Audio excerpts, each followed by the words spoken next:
Bien-aimés, bonjour. Aujourd'hui, la sémence de ce matin, nous la remettons entre les mains du Seigneur.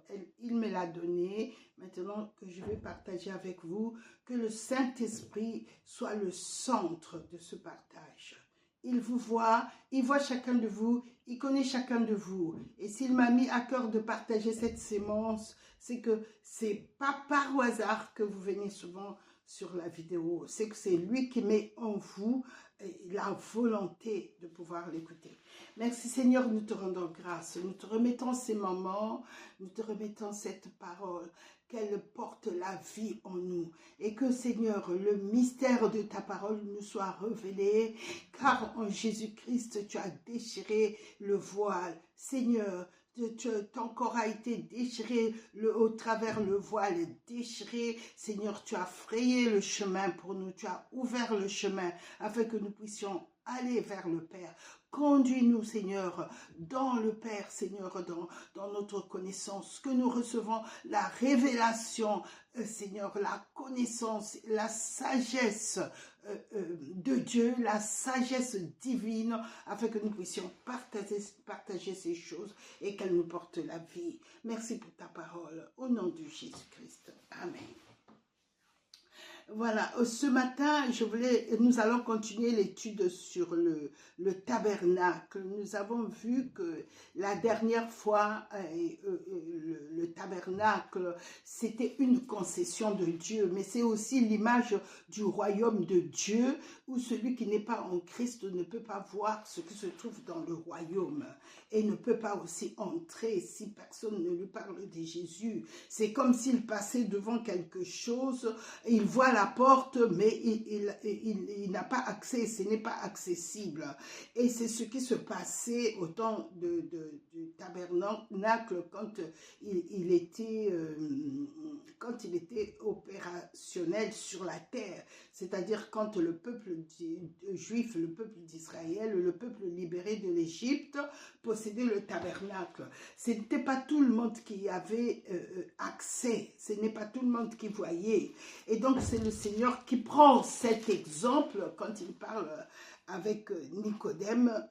Nicodème voulait comprendre les choses spirituelles. Il ne comprenait pas tout ce que le Seigneur faisait. Mais comme il était docteur de la loi, il savait que dans la loi, il était écrit, dans la loi et les prophètes avaient annoncé que c'était par le descendant de Jérémie, que le descendant de Jérémie, le germe, c'est certain le germe, je pense que c'est dans Jérémie 9 où le prophète Jérémie annonce qu'il y aura un germe pour Isaïe, c'est-à-dire le descendant de David. Et Dieu avait fait alliance avec David, comme quoi il ne manquera jamais de roi sur ton trône. Mais le Seigneur, Dieu parlait de Jésus-Christ qui allait être un roi éternel. C'est-à-dire David ne manquera pas de roi. Et quand, même avant que le Seigneur ne puisse le dire avec David, nous voyons que au temps des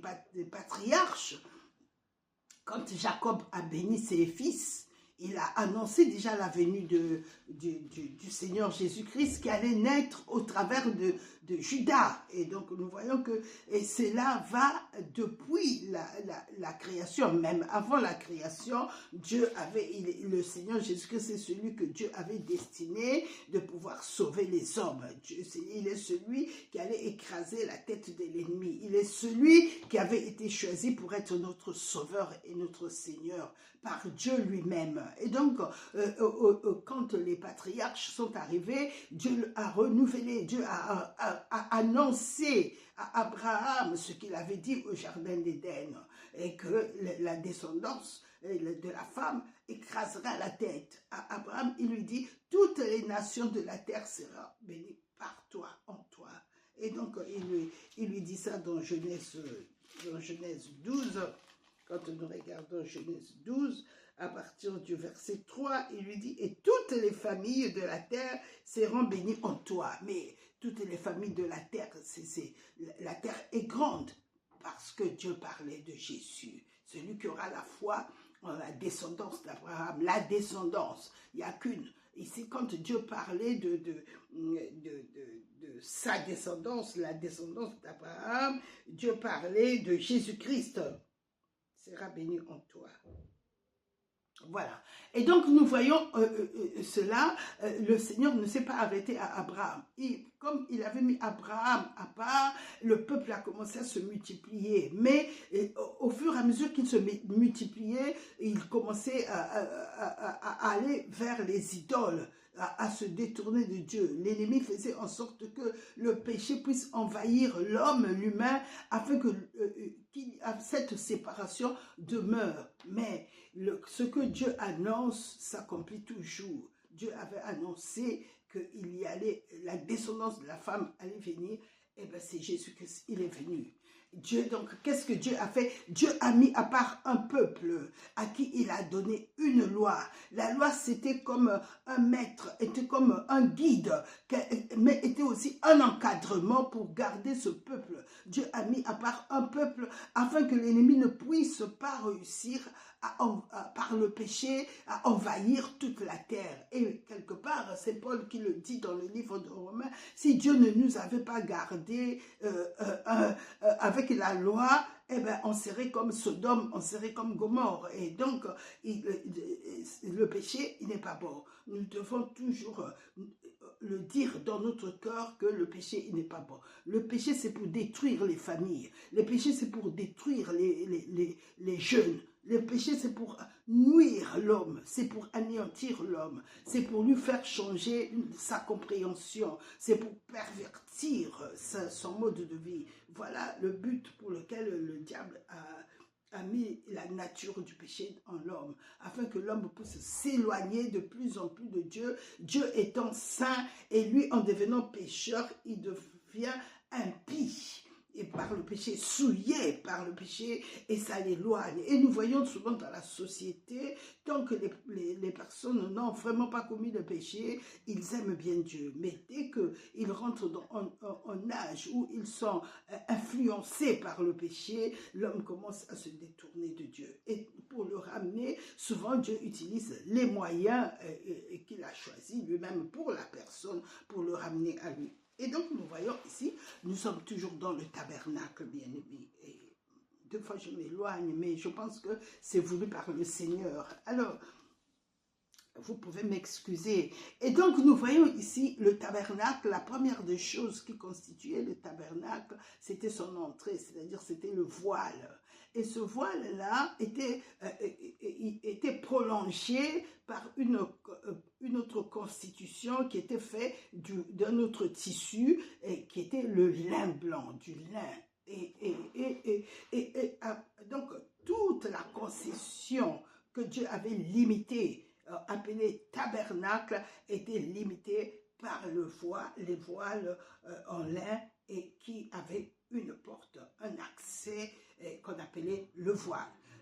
C'était pas une porte, c'était un voile.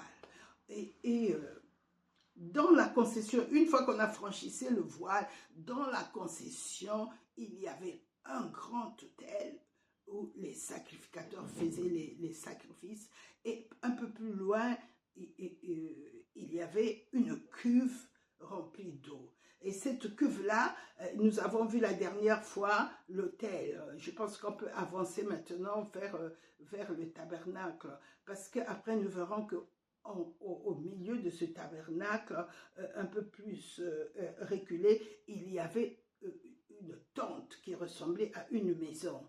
Et donc, ici, nous avons vu la dernière fois que ce grand autel qui était dressé, c'est là qu'on faisait le sacrifice. Et cela représente que dans la première des choses, quand on nous parle de Jésus, c'est-à-dire pour quelqu'un, on te parle de la porte, de l'accès, que c'est par Jésus-Christ que nous avons la vie. C'est la première des choses que nous réalisons dans notre cœur, qui se présente en nous, c'est que Jésus est mort pour nos péchés.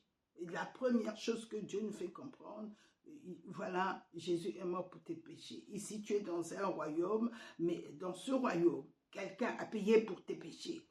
Dieu a trouvé une rançon pour tes péchés. Voilà pourquoi on n'est pas sauvé par hasard. Le Seigneur dit c'est une prédestination, ce qu'il a prédestiné d'avance.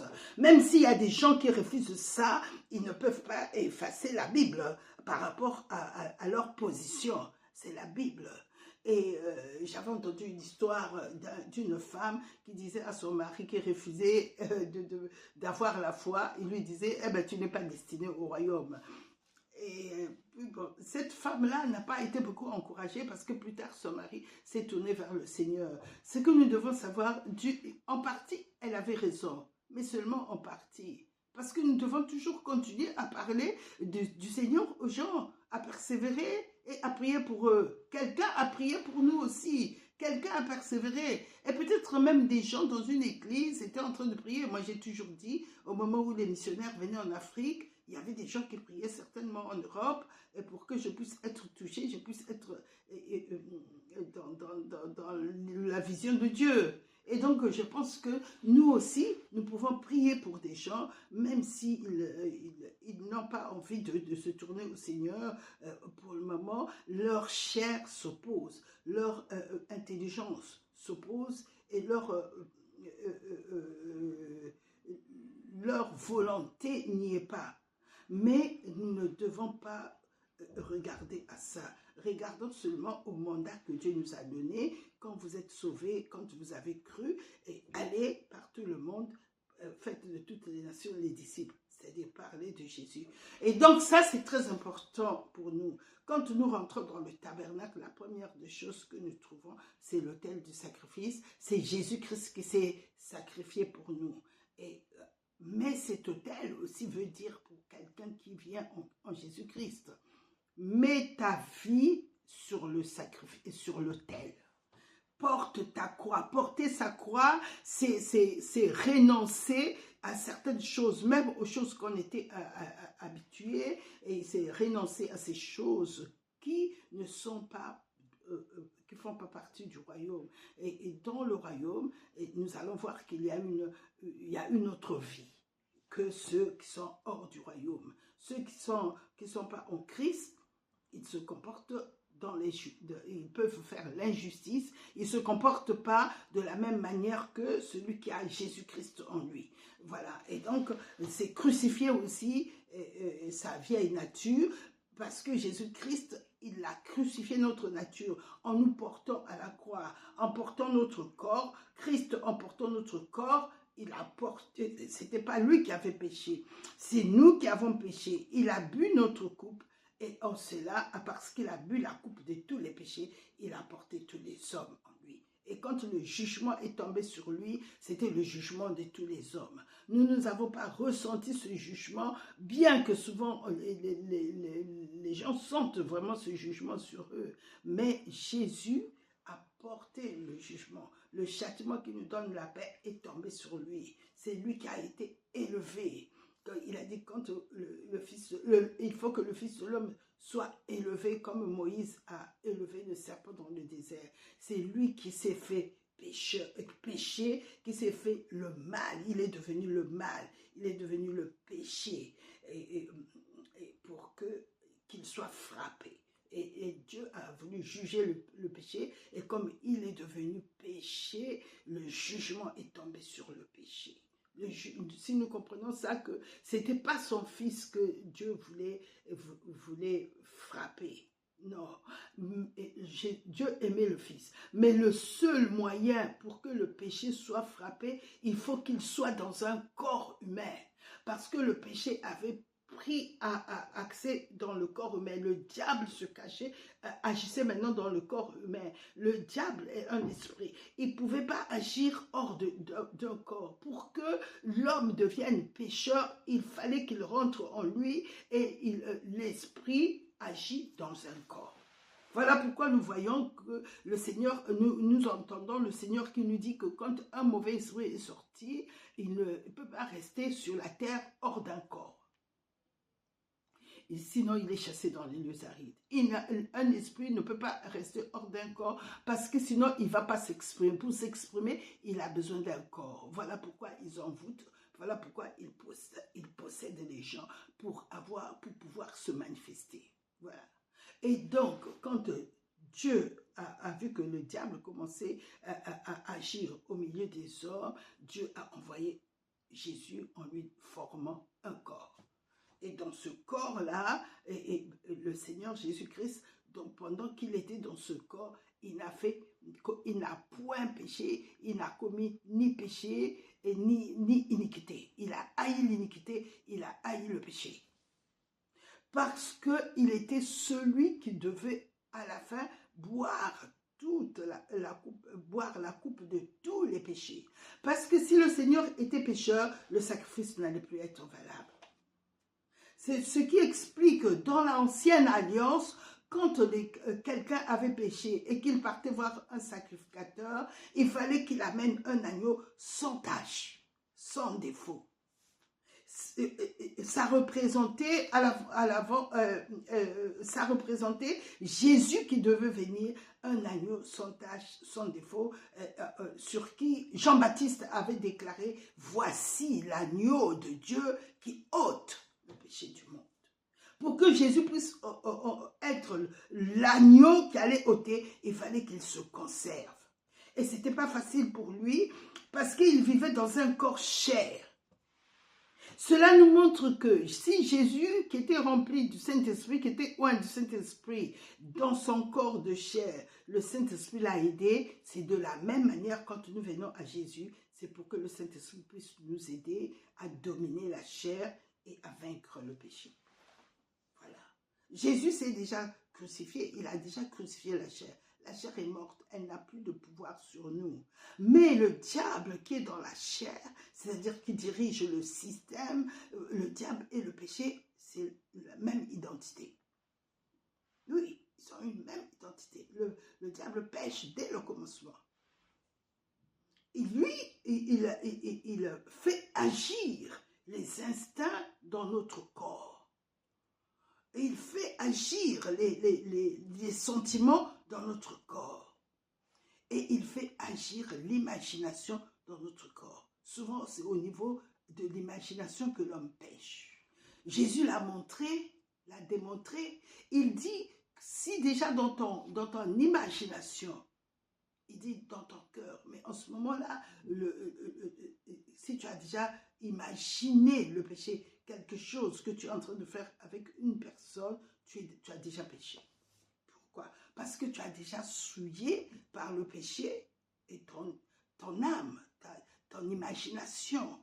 Et en ce moment-là, quand ton imagination est souillée, peut-être que ce n'est pas encore pour toi le péché, mais déjà ton corps a réagi, il a senti les instincts de ce péché. Voilà pourquoi dans l'imagination, nous devons avoir la parole de Dieu. Nous devons avoir la Bible dans notre intelligence. La première des choses que l'ennemi fait, il souille l'intelligence.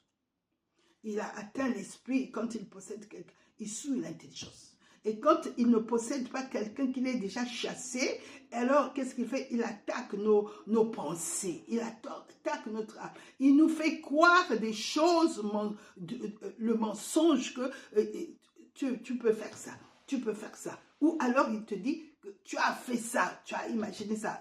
Et deux fois même, dans l'âme, il envoie des rêves où tu es en train de rêver. Mais ça, voilà pourquoi le Seigneur dit que nous gardons notre intelligence sanctifiée. Il dit, soyez saints car je suis saint. Et il parle de nos pensées. De nos pensées. Maintenant, si quelqu'un a péché, même au niveau de ses pensées, nous avons un avocat auprès du Seigneur Jésus-Christ. Parce que toi, tu es déjà racheté. L'ennemi, même s'il te fait penser des mauvaises choses, n'oublie pas une chose. Ta position n'est pas un pécheur. Non. Toi, tu es déjà racheté. C'est-à-dire, Jésus-Christ est déjà mort pour tes péchés. Même pour ceux que tu n'as pas commis. Il y avait quelqu'un qui m'avait dit, mais comment tu peux dire que les péchés que je n'ai pas commis sont déjà pardonnés? Mais avant que tu ne sois né, tu n'avais commis aucun péché puisque tu n'étais pas sur la terre. Et pourtant, Jésus était déjà mort à la croix pour toi, pour les péchés que tu n'avais pas commis. Maintenant que tu es sur la terre, ce principe n'a pas changé. Pour les péchés que tu n'as pas commis, Jésus est mort. C'est toujours devant toi.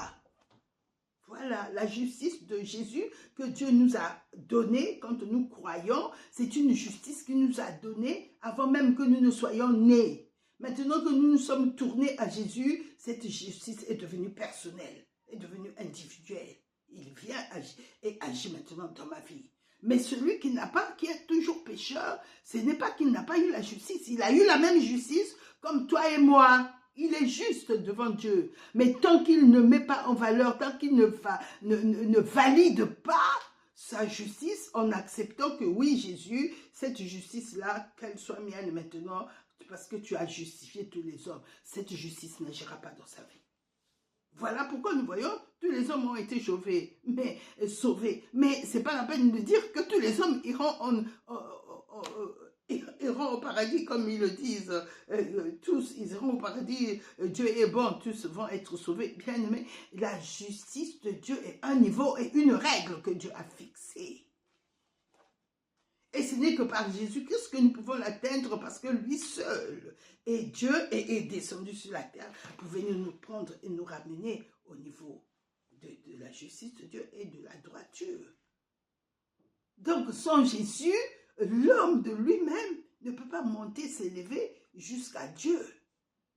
Il a fallu Dieu pour nous amener au niveau de Dieu. C'est ça le salut. Une fois que nous l'avons compris, nous pouvons facilement dire, oh Dieu, Jésus, toi seul peux m'amener. Il dit, nul ne vient à moi si le Père ne l'a appelé. Et nul ne vient au Père que par moi. Dans les deux sens. Personne ne peut aller au Père que par Jésus-Christ. Il est la porte. Et nous allons voir que la porte des trois dimensions de Dieu. Le Fils, Dieu le Père, Dieu le Fils et le Saint-Esprit. Jésus est toujours l'accès. Pour aller à Jésus, c'est lui la porte. Pour aller à Dieu le Père, c'est lui la porte. Pour rentrer dans le baptême, dans la plénitude de Dieu, du Saint-Esprit, c'est lui la porte. On ne peut pas se passer de Christ. Christ est la voie, Christ est le chemin.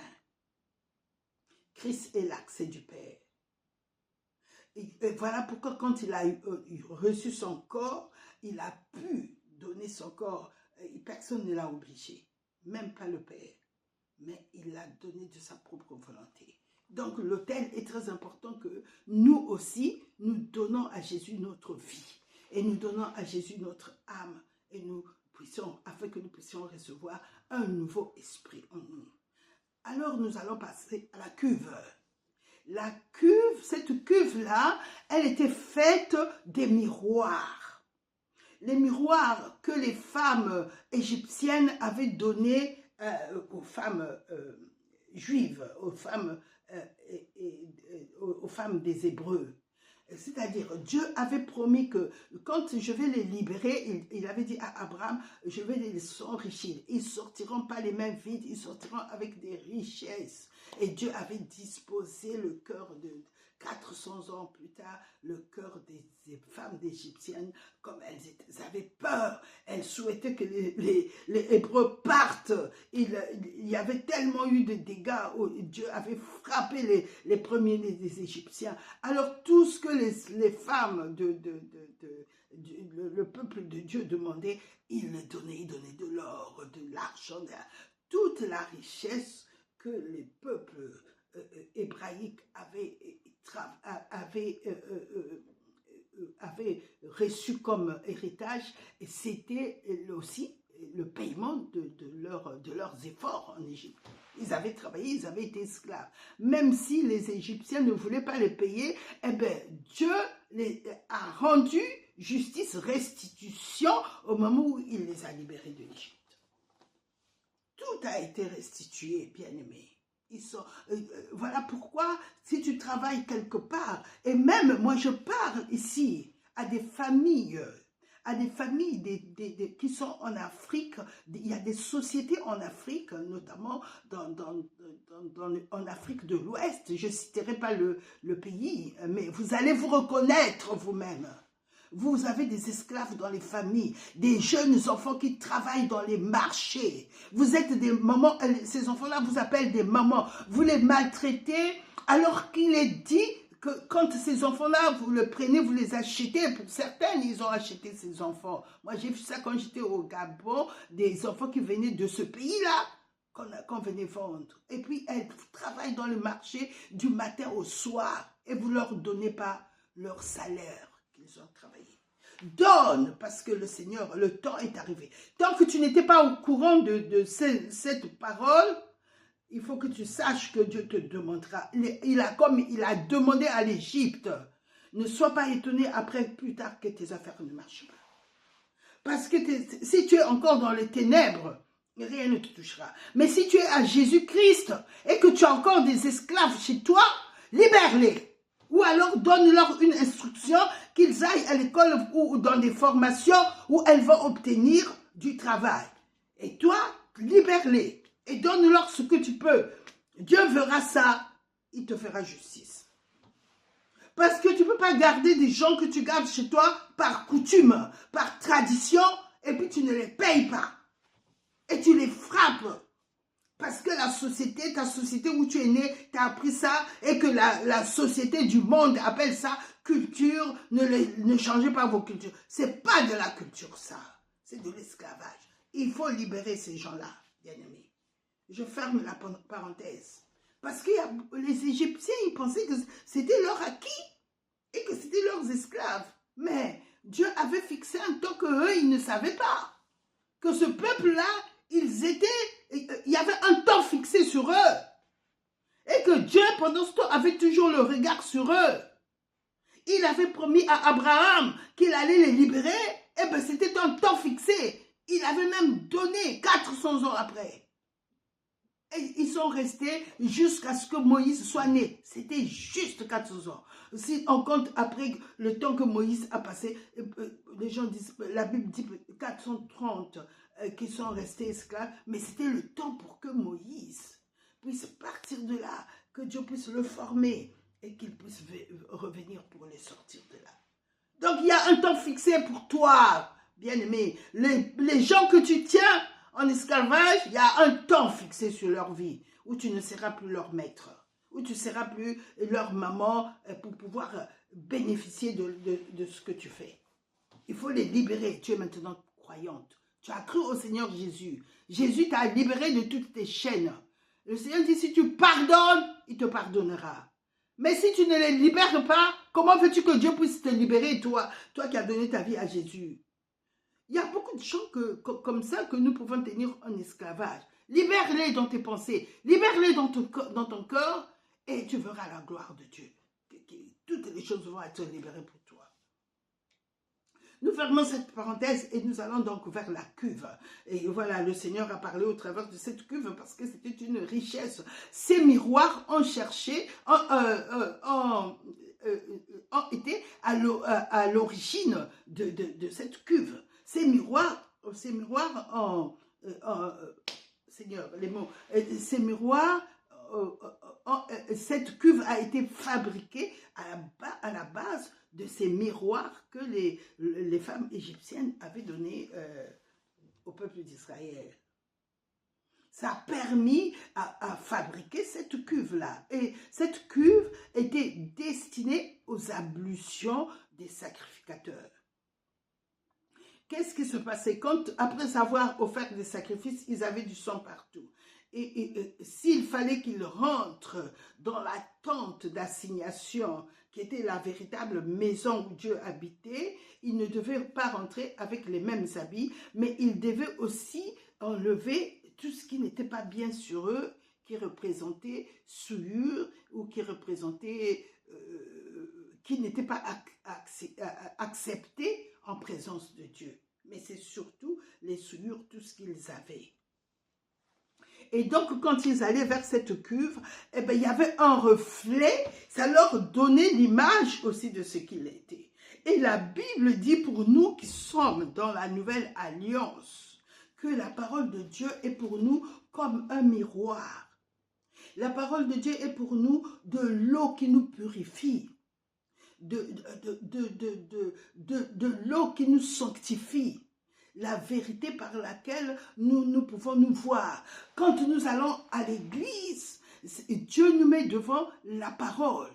Et le pasteur peut prêcher sur un événement ou sur un défaut que nous avons ou sur notre manière de vivre, notre mode de vie qui ne correspond pas à l'appel, qui ne correspond pas à notre nouvelle vie. Et le Seigneur appelle ça les œuvres de la chair. Mais pendant que la personne marche dans les œuvres de la chair, donc c'est la parole qui lui permet de voir et de censurer et d'enlever et de ôter dans son cœur et de décider que ça, je vais l'enlever. Ce défaut, je vais l'abandonner. La médisance, je ne veux plus pas l'utiliser. Et les habits extérieurs ou tout ce sur lequel je m'appuyais pour qu'on puisse dire « Oh, ce frère-là, il s'habille bien. Oh, cette maman-là ou cette sœur-là. » Tout cela n'est que des œuvres de la chair. Parce que nous mettons notre fondement dessus. On va à l'église pour se faire voir. On va à l'église où la haine que j'ai, il faut que je l'abandonne. C'est-à-dire le mode de vie qui ne correspond pas à la nouvelle naissance, je peux l'abandonner parce que le pasteur parle dessus. Et le pasteur, c'est le berger des brebis. C'est lui qui donne les soins pastoraux. C'est lui qui soigne les brebis. Et il n'y a que le pasteur qui peut guider les brebis parce qu'il est avec eux tous les jours, tous les mois, toutes les années. Ça s'appelle des soins pastoraux. Voilà. Bien aimé, il est très important que nous nous regardons par rapport à la parole de Dieu. De ne pas se regarder par rapport au regard des autres. Parce que dans le parvis, il y avait beaucoup de sacrificateurs. D'autres ne servaient qu'à donner aux sacrificateurs les morceaux du sacrifice qui devaient être posés sur la grille de cet autel. D'autres n'étaient là que pour nettoyer les verres, pour nettoyer les ustensiles, pour nettoyer toutes sortes. Il y avait toute une activité dans le parvis. Même si ce n'était pas tout le monde qui rentrait, mais tous ceux qui étaient des sacrificateurs, des lévites qui travaillaient dans le parvis, n'étaient pas nécessairement ceux qui rentraient dans la tente.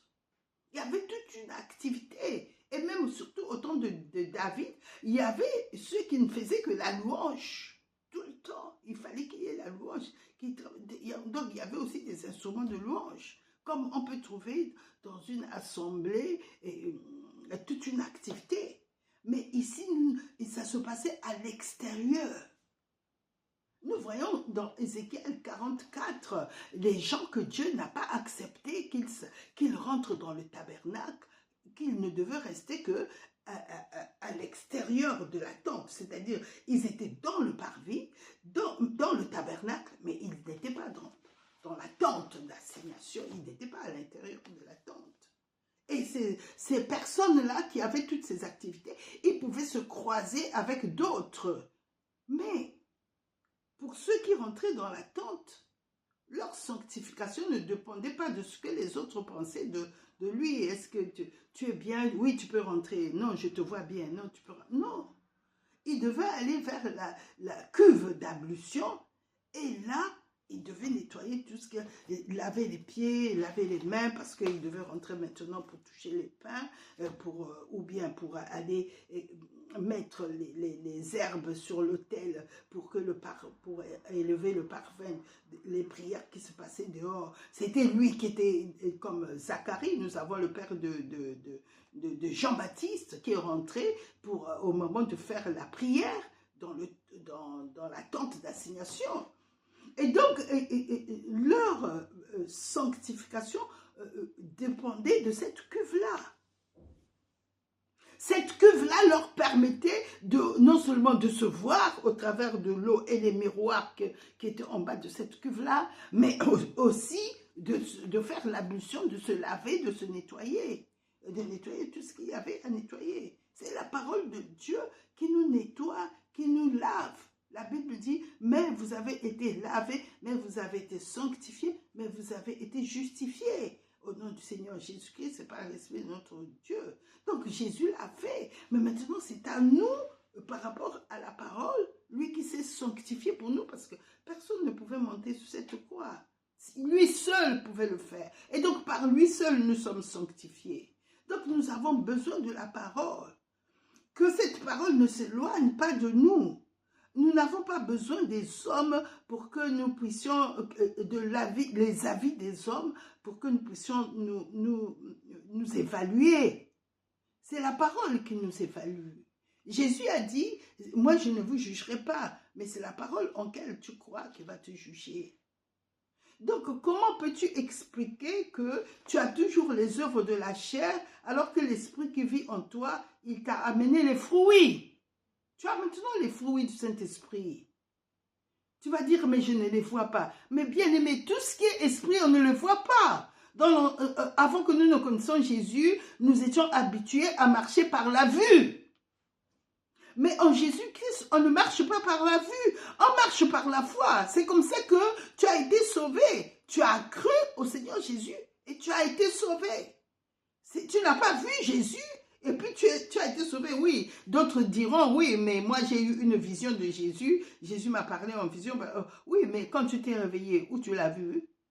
Donc, même si tu as vu la vision, mais tous les jours, tu ne marches pas avec les disciples, Jésus à tes côtés. Eux, ils avaient Jésus à leur côté. Voilà pourquoi ils étaient même incrédules. Ceux qui ont vu Jésus à Nazareth, ils ne pouvaient pas accéder à la dimension de l'esprit. Dieu n'est pas visible à l'œil nu. D'ailleurs, si tu vois Dieu, tu meurs.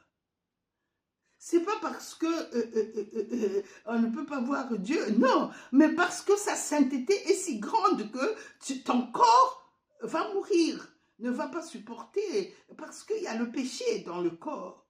Mais celui qui est sanctifié par Jésus-Christ, il peut voir Dieu même en vision, il ne va pas mourir. Pourquoi? Parce qu'il est en Christ. Christ est celui qui nous couvre. Lui, il voit Dieu face à face. Mais nous voyons Dieu par la foi et au travers du Saint-Esprit. Vous savez, Dieu est si bon qu'il nous veut en vie. Parce que bon, ça c'est un témoignage que j'avais entendu, que quand les gens, deux fois, ils visitent le ciel, mais s'ils arrivent à une certaine dimension, ils ne peuvent pas revenir. Parce que là, c'est la dimension, même Paul dit, il est arrivé au 3e ciel. Mais il n'a pas vu Dieu comme ça. Mais par contre, il a dit que la bouche ne peut même pas dire les choses qu'il a vues là-bas parce que c'était des choses spirituelles. Il faut que... C'est ce que nous étions avant. Parce que les gens pensent que c'est ce que nous allons devenir. Oui, mais s'il n'y avait pas eu le péché, nous serons toujours cela. Notre véritable vie dans le Seigneur n'est pas l'assemblée que nous voyons. C'est pas à ça que Dieu nous a appelés, que tu sois sauvé, que tu rentres dans une assemblée. Ah non, mais donc ce serait dommage. Dieu nous a appelés à à être ce que nous étions avant. La stature parfaite de Christ. C'est-à-dire, on ne peut même pas décrire ça. Mais nous commençons à le devenir ici sur la terre quand nous donnons notre vie à Jésus. Notre vie, notre esprit déjà, il est tout complètement comme Dieu. Parce qu'il a reçu le Saint-Esprit que nous recevons, il vient recréer un nouveau esprit qui est identique à Dieu. Donc dans notre esprit, nous sommes Dieu. Et ça, beaucoup de gens ne veulent pas l'accepter. Mais alors, tu n'es pas en Christ. Dieu en toi, Christ en toi, Christ, il n'est pas humain. Avant que Christ ne vienne sur la terre, il était Dieu. Dans Hébreux 10, au verset 5, il nous est dit, Christ entrant dans le monde. Donc, Christ va rentrer dans un corps humain.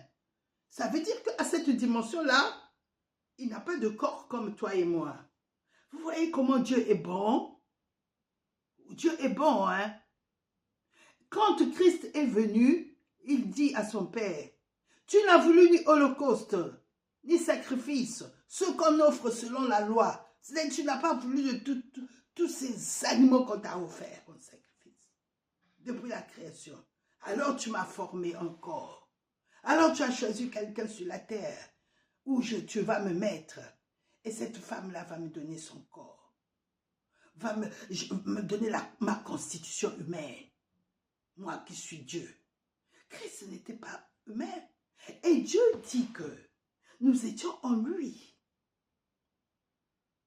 Nous étions en lui. Et donc, il veut nous ramener à notre stature parfaite comme nous étions créés au départ, au commencement. Si Jésus-Christ nous a ramenés dans les cieux, c'est que dans les cieux, c'est ce que nous sommes. Et sur la terre, quand on nous dit marcher selon l'esprit, c'est pas parce que Dieu veut nous transformer, non. Parce que Dieu veut nous ramener à ce que nous étions. Donc Jésus-Christ est maintenant les prémices. Afin que nous tous, c'est dans Romains 8, bien aimés, lisons la parole de Dieu, parce que la parole de Dieu est notre miroir. Il n'y a que la parole de Dieu qui nous révèle qui nous sommes. Ce n'est pas nos bien-aimés. Nos bien-aimés, ils peuvent nous voir, mais ils peuvent nous regarder au travers de notre nature humaine, au travers des défauts que nous faisons, au travers de tout ce que nous avons aussi de l'humain. Mais Dieu, quand il nous regarde, au moment où nous sommes sauvés, il regarde d'abord notre esprit. Il se réjouit dans les cieux. Il se réjouit de voir que tu es né de nouveau en lui. Il a récupéré sa brebis qui était perdue, qui était loin. Vous imaginez quand Dieu dit qu'il peut laisser 99 pour aller chercher celle qui était perdue. Et quand il l'a ramenée, le ciel est tout content. Mais c'est exactement ce qui se passe dans les cieux quand un pécheur est sauvé. Parce qu'il quitte les ténèbres, il quitte la nature où il était prisonnier, où le diable l'avait mis en mettant sur lui pécheur. Jésus-Christ vient par ce sang, il brise cet anneau et il brise les portes des reins et il le libère. Et quand il le libère, il fait de lui une nouvelle création. C'est ça la nouvelle naissance que Nicodème devait comprendre. Quand le Seigneur lui dit ici, dans Jean 3, il lui dit, Jean voulait comprendre les choses de l'esprit. Beaucoup veulent comprendre les choses de l'esprit. Si tu veux comprendre les choses de l'esprit, sois dans l'esprit. Abandonne la chair, bien-aimé.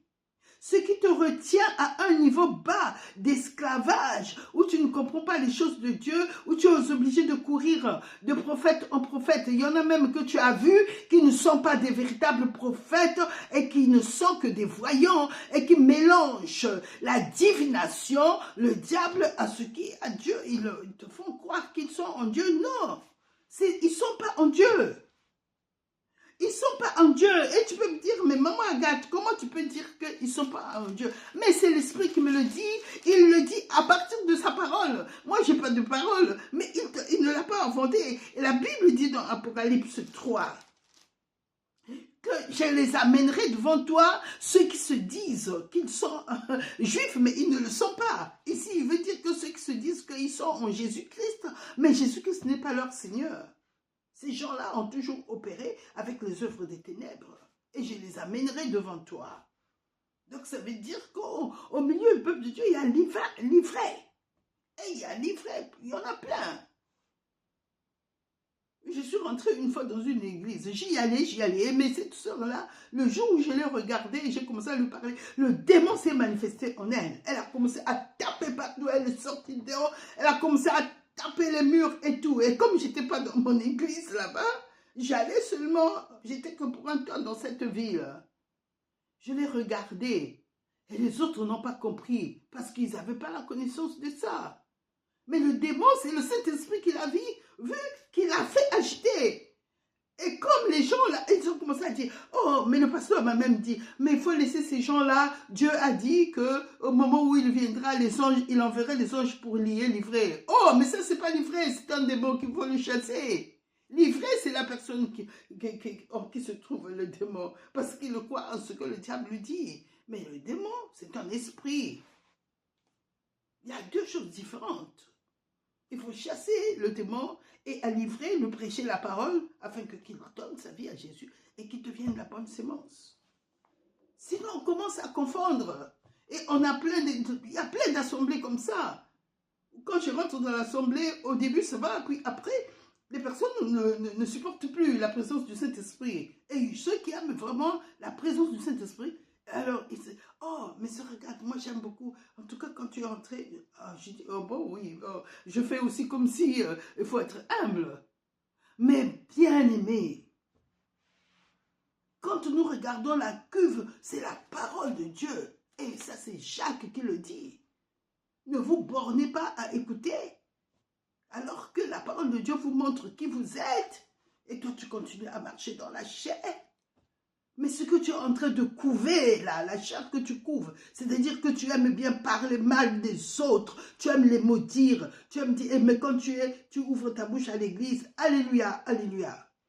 Est-ce que de la même bouche peut sortir de l'eau douce et de l'eau qui n'est pas bonne? Non, bien aimé. Il faut que nous choisissons. Et la parole de Dieu, c'est un choix.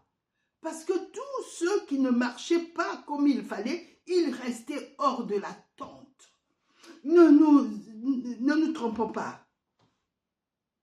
Quand tu marches dans la chair, tu ne pourras pas accéder à l'esprit. La dimension. Dieu est un Dieu de dimension. La Bible dit que c'est un Dieu de degrés. Le degré où tu te trouves, si c'est la cheville, aspire aux choses d'en haut. Tu ne peux pas être sauvé et puis tu aspires toujours aux choses d'en bas. Oh, mais Élisée aussi est mort de maladie. Oh, mais tu sais pourquoi il est mort de maladie? Parce que son temps était arrivé. Tu ne peux pas maintenant continuer à marcher dans la chair, à refuser d'être guéri parce que Élisée avait été malade et que ses os continuaient. Vous voyez, dans ses os, il y avait encore la vie. Mais parce que son temps était arrivé. Élisée ne pouvait pas rester sur la terre quand son temps est arrivé. Oh, mais non, c'est parce qu'il n'a pas voulu continuer. Qu'est-ce que nous en savons des choses de Dieu? Dieu est immensement grand. Dieu est immensement grand, bien-aimé. Dieu ne te demandera de compte que de ce qui est en toi, ce qu'il t'a donné et que tu n'as pas voulu faire. Jamais Dieu ne peut te demander les talents qu'il a donnés à l'autre. Ce qu'il a donné à Élie, c'est Élie. Ce qu'il a donné à Jean, c'est à Jean. Ce qu'il a donné à Paul, il a dit à Paul. Cet homme-là, je l'ai appelé, je lui montrerai ce qu'il va souffrir. Maintenant, toi, tu vas demander les souffrances de Paul. Mais quand Dieu va te faire goûter ne fût-ce qu'un tiers, tu ne pourras pas t'en sortir. Moi, j'ai entendu des gens qui disaient à Dieu qu'il les brise et qu'ils pensaient que c'était une forme d'humilité. Non! Il y a des fardeaux que tu ne peux pas supporter si Dieu ne te l'a pas donné. Parce que quand Dieu donne, il donne aussi la capacité et la provision. Et la force nécessaire. Ce que Paul endurait, Dieu savait qu'il pouvait l'endurer. Parce qu'il l'avait rendu capable d'endurer. Il lui dit quoi? Ma grâce est suffisante. Ma grâce te suffit. Mais si toi, Dieu te met là, tu demandes à Dieu de te briser. Ne demandons pas à Dieu pour influencer les autres ce qu'il ne t'a pas donné. Le ministère que tu cherches, il faut que ce soit ce que Dieu t'a donné. S'il ne t'a pas donné ça, contente-toi de ce qu'il t'a donné parce que c'est la volonté de Dieu pour toi en Jésus-Christ. Et rends grâce à Dieu pour ça. Rendons grâce. C'est le Seigneur qui m'a appris ça. Un jour, j'ai dit, mais Seigneur, comment on peut rendre grâce pour quelque chose que je ne porte pas à cœur? Le Seigneur a dit, c'est pas ton cœur qui va. Parce que dans la grâce est suffisante. Dieu a voulu dire que dans sa grâce, c'est suffisant. C'est-à-dire que tu vas t'en sortir. Tu vas t'en sortir. Ma grâce est suffisante pour te sortir de là. La volonté de Dieu, elle n'est pas mauvaise. Elle est bonne, agréable et parfaite. Et Dieu veut dire que cette situation-là commence à rendre grâce. Parce que c'est dans cette situation-là que tu vas voir ma bonté et que tu vas voir que ma bonté est agréable et qu'elle est parfaite. Et que c'était le plan merveilleux pour toi. parce que tu traverses ce moment-là, en ce moment-ci, ces moments difficiles, que Dieu n'est pas là-dedans. Le diable fait une œuvre qui le trompe. Quand il a amené Jésus à la croix, c'est là qu'il a été dépouillé et livré en spectacle. Parce qu'il n'avait pas compris que le serpent dans le désert, c'était lui que Dieu avait mis sur une perche et qu'il avait brûlé. Le serpent brûlait. Et quand ceux qui avaient marché, qui avaient murmuré, regardaient le serpent qui brûlait, eh bien, les serpents qui les avaient piqués, ils mouraient. Il y avait un transfert de la mort du serpent sur la perche qui ne pouvait plus. Il y a un gros serpent.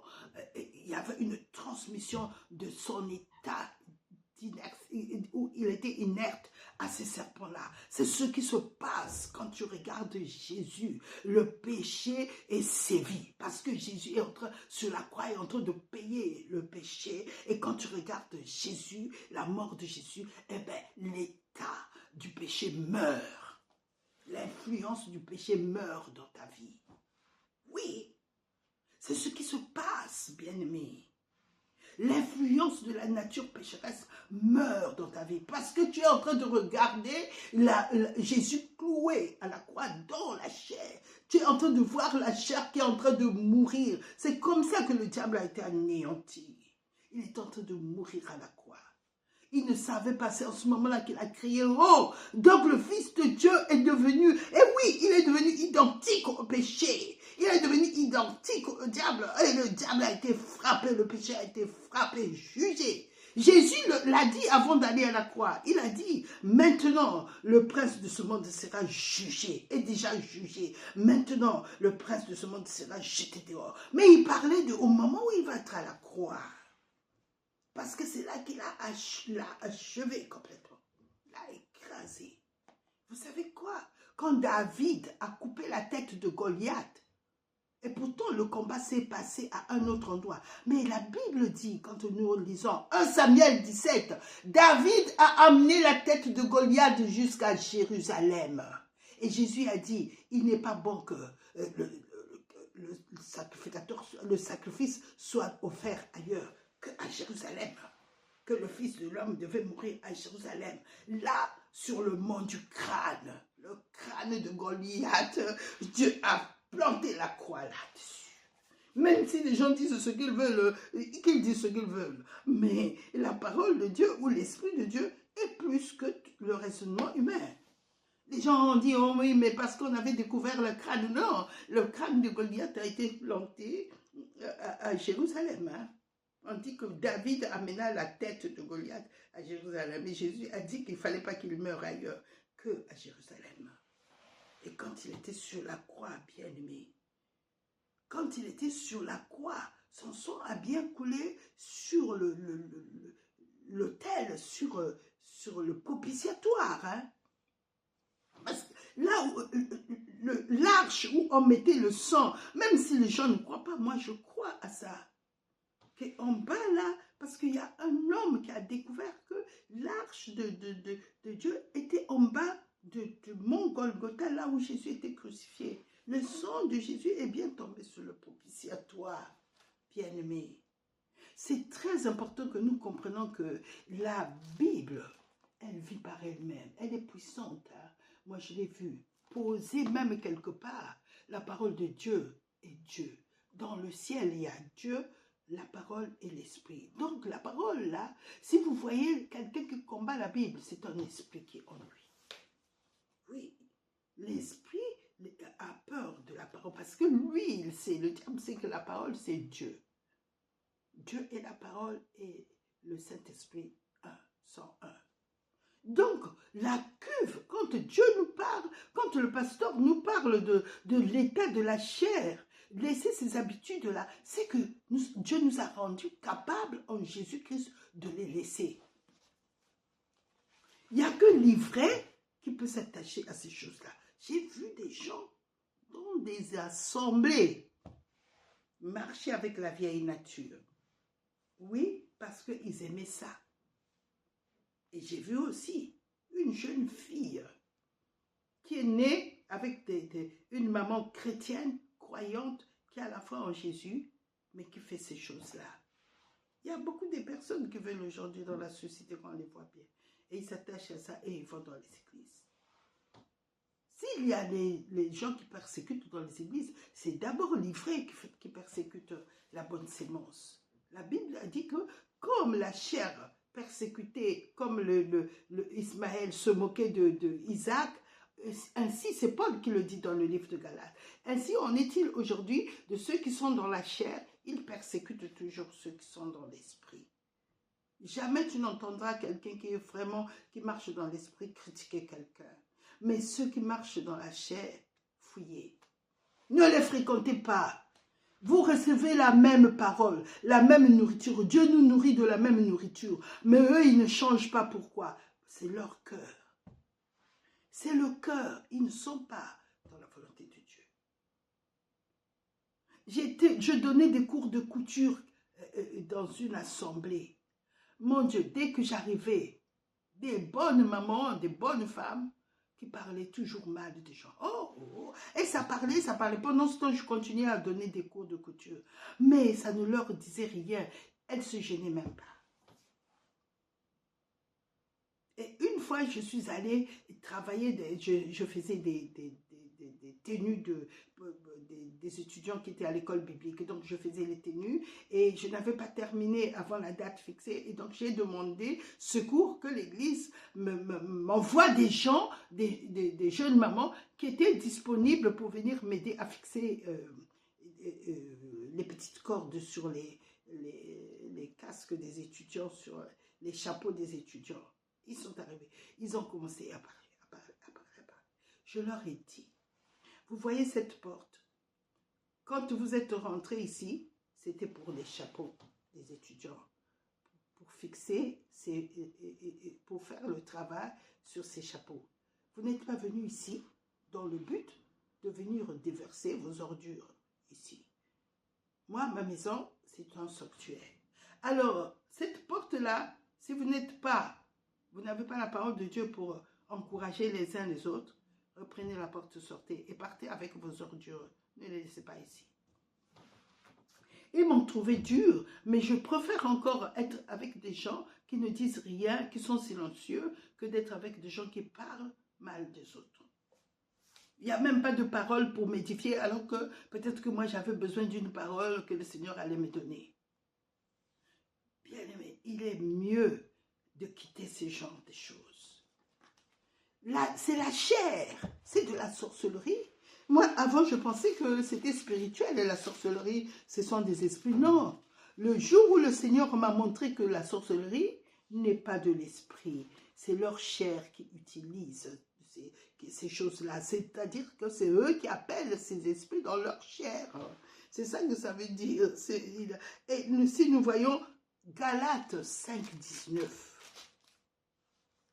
Galates 5,19 dit, « Or, les œuvres de la chair sont évidentes. Ce sont la débauche, l'impureté, le dérèglement, l'idolâtrie, la magie, les rivalités, les querelles, les jalousies, les animosités, les disputes, les divisions, les sectes, l'envie, l'ivrognerie, les excès de table et les choses semblables. » Si tu te reconnais là-dedans, alors commence à déposer ça. Parce que le Seigneur, il va plus loin. Il dit, je vous dis d'avance, comme je l'ai déjà dit, que ceux qui commettent de telles choses n'hériteront point le royaume de Dieu. Donc, si tu veux t'élever en esprit, bien-aimé, commence par être rempli du Saint-Esprit. Parce que quand le Saint-Esprit va te remplir, tu vas être ceci. Le fruit de l'esprit, c'est l'amour, la joie, la paix, la patience, la bonté, la bienveillance, la foi, la douceur, la maîtrise de soi. La loi n'est pas contre ces choses. Donc, quand tu marcheras dans l'esprit que Dieu t'a donné, ces choses-là, tu ne vas pas les faire en t'efforçant. Parce que ça se trouve dans l'esprit que Dieu t'a donné. En fait, Tu libères seulement ton âme pour que de l'esprit s'accoule dans ton âme. Ça vient guérir ton âme. Parce que tout ce que tu as connu comme blessure jusqu'à présent, c'était à cause des œuvres de la chair. Donc, si tu ne veux pas marcher dans la chair, tu veux marcher dans la guérison, tu veux marcher dans la plénitude de l'esprit, tu veux marcher dans la puissance de l'esprit, tu veux marcher à manifester dès que tu touches quelqu'un, la personne est guérie. Tu veux marcher dans la puissance de l'esprit. La puissance de l'esprit, ce sont les dons de l'esprit que Dieu nous a donnés, afin que Dieu puisse se manifester. Tu touches seulement quelqu'un, les choses changent. Tu apparais seulement, les ténèbres se dissipent, les situations tournent à ta faveur. Tu apparais seulement, les gens sont bénis. Les gens peuvent dire, quand je fréquente cette sœur-là, et j'arrive au travail, il y a une dame qui m'avait témoigné, c'est parce que je te fréquente. Au travail, on vient de me donner une nomination, on vient de m'élever. Je lui ai dit, c'est pas moi, c'est l'Esprit de Dieu qui est en moi, qui est en train d'agir sur toi. Tu deviens une source de bénédiction. Dans la nouvelle alliance, nous sommes des sources de bénédiction. Mais il y a des gens, moi, que je ne veux même pas chez moi, parce que je sais qu'ils entraînent toujours des problèmes. Donc, je n'en veux pas chez moi, je ne veux pas. Je veux le Saint-Esprit, je veux la vie, je veux vivre, je veux la joie chez moi, je veux la paix chez moi. C'est agréable d'être en paix, c'est agréable.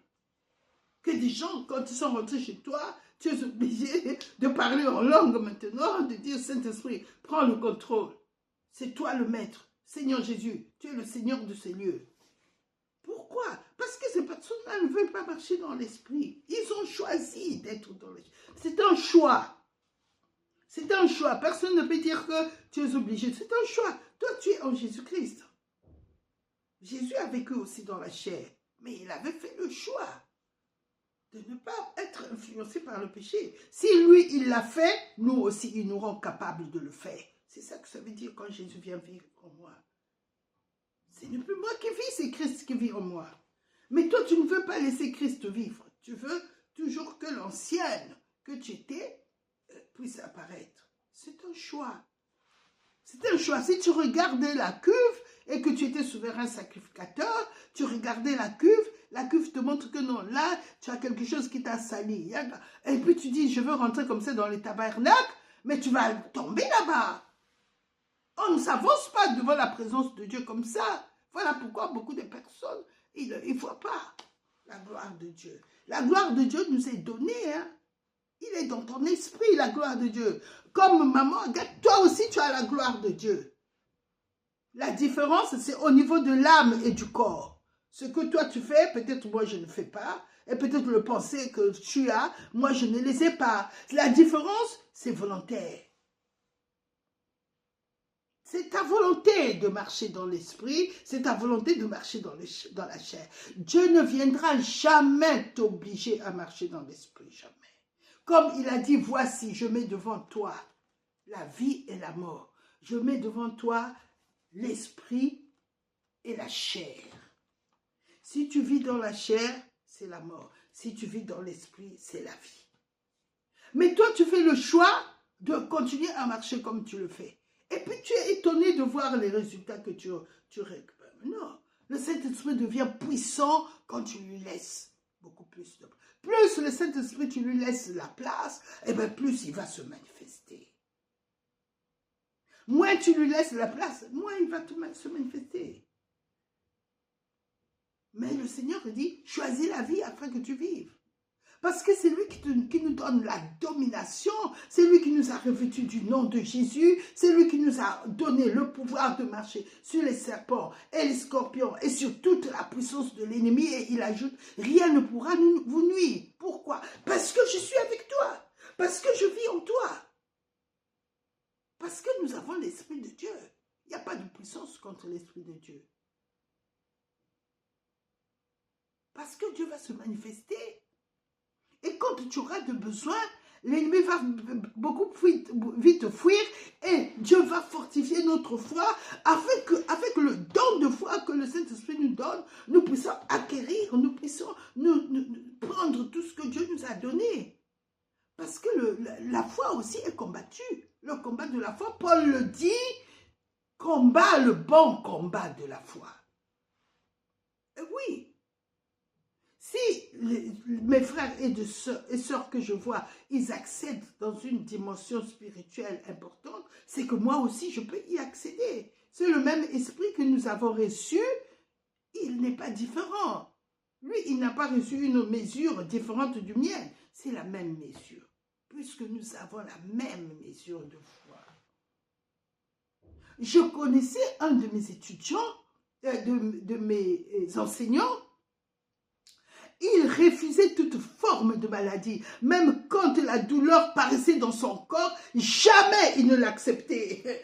Jamais il n'acceptait la douleur, quelque chose qui venait du diable. Même quand les gens en parlaient, même quand les enfants en parlaient, il disait, tu ne viendras pas chez moi. Ici, c'est la maison de Dieu, c'est le sanctuaire de Dieu. Au début, je ne comprenais pas, mais après j'ai compris. En fait, c'est le choix. Nous pouvons entendre parler, l'ennemi, il veut toujours utiliser les médias pour nous agresser. Mais ça, le peuple d'Israël a connu ça aussi. Le peuple d'Israël a connu ça au temps d'Ézéchias. Il y avait le roi d'Assyrie, Sennacherib. Il était méchant, il n'était pas gentil comme le diable est méchant. Cet homme-là, il avait la même identité. Les Assyriens, ils ne faisaient pas de bonnes choses. Et donc, même Jonas, quand on lui a dit, va à Ninive, connaissant ce que ces gens-là faisaient, Jonas a refusé. Il a dit, non, Dieu est bon. Je sais que Dieu est bon. Il va faire ce qu'il veut. Mais moi, je n'irai pas. Tellement ces gens-là, ils n'étaient pas bons. Sennacherib est allé agresser Ézéchias. En parlant, oh mais n'écoutez pas ce que Ézéchias est en train de vous dire, parce que ce que j'ai fait aux autres, je vous le ferai, alors venez de vous-même, et voilà, et voilà, et voilà. C'est ce que les médias font. Oh, il y a une maladie par là, il y a une grippe là-bas, ça c'est le diable, il parle toujours comme ça. J'ai fait ça dans tel pays, j'ai fait ça dans tel pays, eh bien tu diras, tu ne viendras pas ici chez moi. Oui. Ézéchias a pris position que je ne te veux pas ici. Et souvent, les gens disent, oh, mais il y a la grippe. Et toi, tu commences à parler. Non, dis que tu ne viendras pas chez moi. Sinon, je n'ai pas envie qu'il vienne chez moi. Et donc, il ne viendra pas. Je refuse son influence. Je refuse de citer son nom. Bien-aimés, ces principes sont spirituels. Ne pensons pas que quand nous entendons ce qui se passe dans les médias, c'est le diable qui est en train de parler parce qu'il sait qu'il n'a rien. Mais si nous nous revêtons de Jésus, nous allons toujours triompher de lui parce que Jésus l'a déjà vaincu. Je dirais, moi chaque fois quand j'entends ce genre de choses, je dis, il est écrit, j'ai vaincu le monde. Jésus t'a vaincu. Je lui parle comme ça. Quand Jésus t'a vaincu, tu ne peux pas. Ce que Jésus a fait, c'est irrévocable. Et mon enseignant, il était comme ça. Il est comme ça, lui, il me dit, il n'acceptait jamais.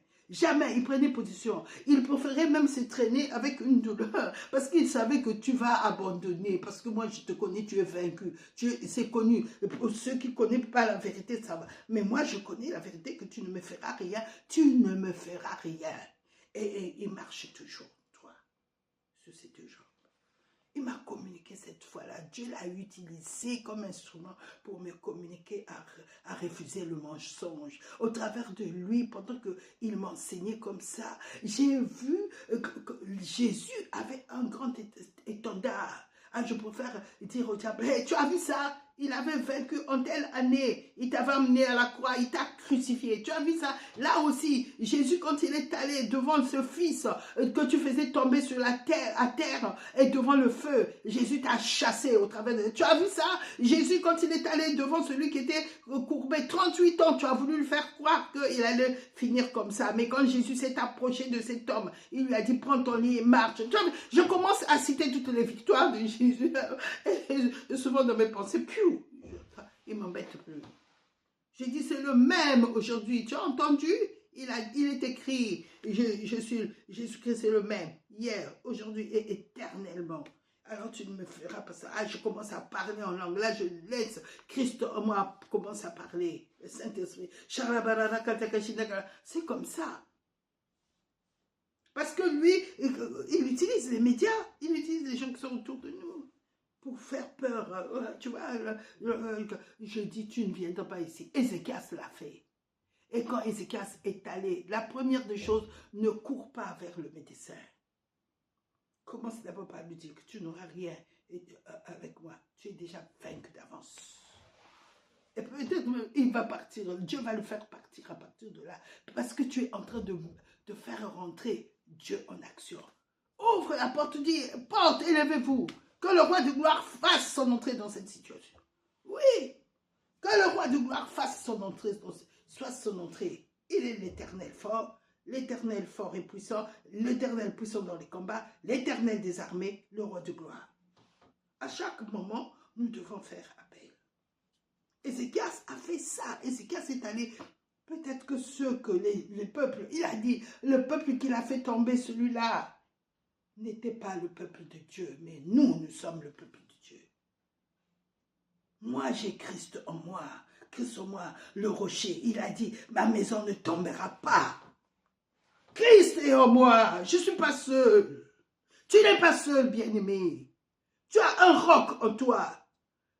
Tous le peuple sont passés. Israël est toujours là. Vous savez quoi? À cause de Dieu. La fidélité de Dieu. La fidélité de Dieu. Et Ézéchias est allé et Dieu lui a dit, j'ai vu ça. Mais parce que je sais quand est-ce qu'il se lève, quand est-ce qu'il se couche. Les victoires qu'il a eues, c'est moi qui ai permis ça. Parce que Dieu voulait punir ces peuples-là. Il peut utiliser quelqu'un d'autre pour venir t'humilier. Mais à cause de ça, lui, il a commencé à insulter Dieu. Alors là, les choses changent. Les choses changent. Parce que là, il s'agit maintenant de Dieu. Il s'élève contre moi pour t'attaquer. Il s'élève et il ne reconnaît pas que c'est Dieu qu'il a utilisé contre toi pour t'humilier. Non, lui, il s'élève. Alors là, il s'élève contre Dieu. Et vous savez ce qui s'est passé? Dieu a dit à Ézéchias, je protégerai cette ville. Il ne lèvera. Je vais vous le lire. Bien-aimé, moi, j'utilise ce passage-là. Je dis, tu ne rentreras pas ici. Tu ne rentreras pas dans ma maison. La parole de Dieu est l'épée de l'esprit. Le Saint-Esprit, moi je suis rempli du Saint-Esprit. Et le Saint-Esprit se saisit de ça. Il le coupe en pièces, il le taille en pièces. Ézéchiel, ça va aider beaucoup de gens qui vont lire ça. Ésaïe 37. Prends le livre. La Bible est notre arme, bien-aimé. L'arme offensive, l'arme défensive. Et quand tu vas le lire, si tu te trouves devant une situation, et on te dit, oh, un tel va venir, un tel va venir. Qu'est-ce que les gens faisaient? Même Josaphat l'a fait. Il courait vers Dieu. Il disait, Dieu, n'es-tu pas celui qui a créé les cieux et la terre? N'es-tu pas... Oui, rappelle au Seigneur. N'es-tu pas celui qui a ressuscité Jésus quand il était dans le tombeau? Tu l'as ressuscité. N'es-tu pas celui qui a ressuscité Jésus où on ne retrouve plus trace de tous ceux qui l'ont tapé? N'es-tu pas celui qui a vaincu le diable à la croix? Oh mon Dieu, loue ton Dieu, commence à l'invoquer sur ce que tu connais. Voilà pourquoi nous devons lire la parole de Dieu afin que nous soyons fondés sur la parole de Dieu. Et quand tu commences à dire, n'es-tu pas? Dieu dit, oh mon fils, oh ma fille, je le suis. Il a dit, je le suis. Quand la femme là lui a dit, oh, le Christ, il a dit, je le suis. Jésus dira toujours, je le suis, quand tu as dit la parole, quand tu as dit ce qu'il est, il dira, je le suis. N'es-tu pas l'Éternel qui me guérit? N'es-tu pas celui qui a guéri? Tu prononces celui qui a guéri Jésus. N'es-tu pas celui qui l'a ressuscité? Cette situation, Seigneur. N'es-tu pas qui se lève contre toi? C'est pas contre moi, c'est contre toi, Seigneur. Josaphat a fait ça. N'es-tu pas le Dieu Tout-Puissant? Ézéchias a fait ça. Il a couru. Il a couru. Et Ézéchias, le Seigneur lui dit, à partir du verset, c'est pourquoi ainsi parle l'Éternel sur le roi d'Assyrie. Il rassure Ézéchias. Il n'entrera point dans cette ville, il n'y lancera point de trait, il ne lui présentera point de bouclier, et il n'élèvera point de retranchement contre elle. C'est dit tout ce qu'il a dit, ça ne va pas arriver.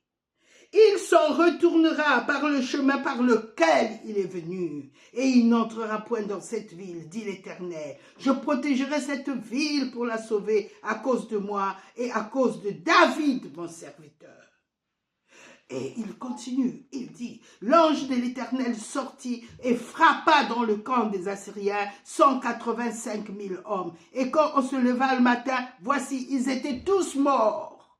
Alors Sanchérib, roi d'Assyrie, leva son camp, partit et s'en retourna, et il resta à Ninive. Or, comme il était prosterné dans la maison de Nisroch, son dieu, Adramalek et Charester, ses fils, le frappèrent par l'épée et s'enfuirent au pays d'Arara, et Zaradon, son fils, régna à sa place. Vous savez ce qui s'est passé avec Sanchérib? Comme c'était un roi qui avait toujours des victoires, quand il retournait chez lui, les gens acclamaient. C'est ce que le diable fait souvent quand il va en enfer. Mais quand il s'attaque au Fils de Dieu, quand il a rencontré Dieu, il retourne en enfer, la tête baissée. Et ses démons commencent à l'humilier. Il n'y a pas d'amour dans leur camp. Et c'est ce qui s'est passé avec Sanchérib. Il est retourné là-bas et pendant qu'il était là, ils sont venus le tuer parce qu'il avait fait honte à leur peuple. Quand ils avaient des victoires, les Assyriens, ils les écrivaient partout. Ils étaient comme les Égyptiens. Et pour montrer ça, quand ils étaient là, ils montraient qu'on a fait la guerre à celui-là pour faire peur. Mais nous, les enfants de Dieu, on n'a pas peur parce qu'on sait que Jésus-Christ l'a vaincu. À qui il va montrer, quand il parle, que ce soit les médias, moi je dis que, moi j'ai Jésus-Christ qui l'a vaincu. Et une fois, j'ai fait ça devant une dame qui disait, j'ai dit, j'ai Jésus-Christ qui l'a vaincu. Si j'essaie seulement d'étaler mon étendard, l'étendard que Jésus-Christ m'a donné, non seulement aujourd'hui c'est devenu même ma couronne, et je dirais, ça, ce joyau-là, Jésus l'a eu quand il est allé, quand il est allé à la croix. Ce joyau-là, Jésus l'a eu avec la fille de la femme Naïm, la veuve de Naïm. Ce joyau-là, Jésus l'a eu avec Jairus. Mais moi, il m'a donné le plus gros joyau quand il est ressuscité. Et il a dit, que la paix soit avec toi. Oui, oui. Donc, vraiment, bien aimé, nous devons marcher par l'esprit. Nous sommes le peuple de Dieu. La victoire nous appartient. Apprenons à marcher par l'esprit, bien-aimés. Et quand nous commençons à prendre la parole de Dieu comme notre miroir, Dieu va nous faire rentrer dans une autre dimension. Commençons à considérer la parole comme étant Dieu qui me parle. Et commençons à lire la parole quand nous sommes seuls. N'allons pas ouvrir la Bible seulement à l'église. Commençons à avoir une communion avec la parole, mais une communion parfaite au point où efforçons-nous à commencer à lire même un chapitre par jour. Et puis demain, on est étonné de dire que, l'esprit m'a... je ne vais pas m'arrêter seulement à ces chapitres. Seigneur, je voudrais le finir. Mais l'heure, je dois aller au travail. Je vais lire encore un peu. Quand nous commençons à avoir cette intimité avec la parole, ça veut dire que nous commençons à monter. Dieu va commencer à nous faire rentrer dans l'attente. Parce que dans l'attente, il n'y a pas de lumière. Personne ne nous voit. À l'intérieur de la tente, il y a une autre forme de pain. Il y a une autre forme de nourriture. Le pain du lieu saint. Le pain du lieu saint, c'est la manne cachée.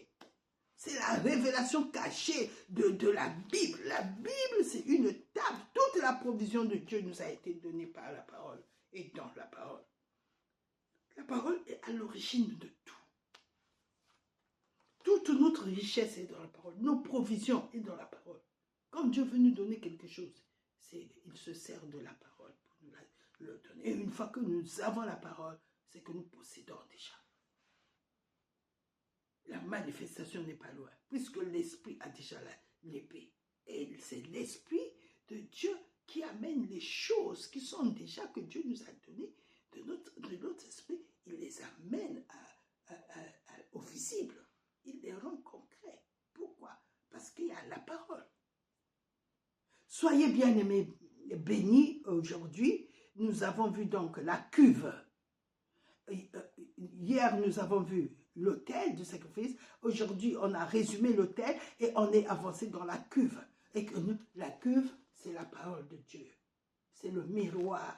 Mais ce miroir, c'est la parole de Dieu. Soyez bénis. La prochaine fois, on va voir le deuxième voile. Et peut-être le Seigneur va nous amener lui-même à rentrer dans le tabernacle. Mais je voudrais vraiment prier pour ceux qui n'ont pas Jésus, parce que ce partage, c'est aussi un partage spirituel. Si tu n'as pas Jésus, tu ne peux pas être rempli du Saint-Esprit. Mais si tu as Jésus, tu es rempli du Saint-Esprit et Dieu va t'amener à une autre dimension spirituelle dans ta vie. Merci Seigneur, je bénis mes bien-aimés parce que nous sommes bénis à cause de ta parole. Ta parole n'est que bénédiction, n'est que purification, n'est que sanctification. C'est ta parole qui nous lave. Merci Seigneur, que ce partage de la cuve soit Seigneur une bénédiction pour mes bien-aimés comme tu m'as béni ce matin au travers de la cuve. Et je regarde maintenant la parole, la Bible différemment Seigneur. Et je sais que la parole est Dieu, c'est la parole de Dieu. C'est la parole de Dieu qui rend la Bible Dieu. Seigneur, c'est toi qui as fait, toi fils de Dieu, qui nous a fait fils de Dieu. C'est Seigneur, la Bible est placée bien haut, le livre que nul ne peut s'élever à son niveau. Reçois toute la gloire, Seigneur. Merci pour ta bénédiction. Au nom de Jésus-Christ. Amen. Vous êtes bénis.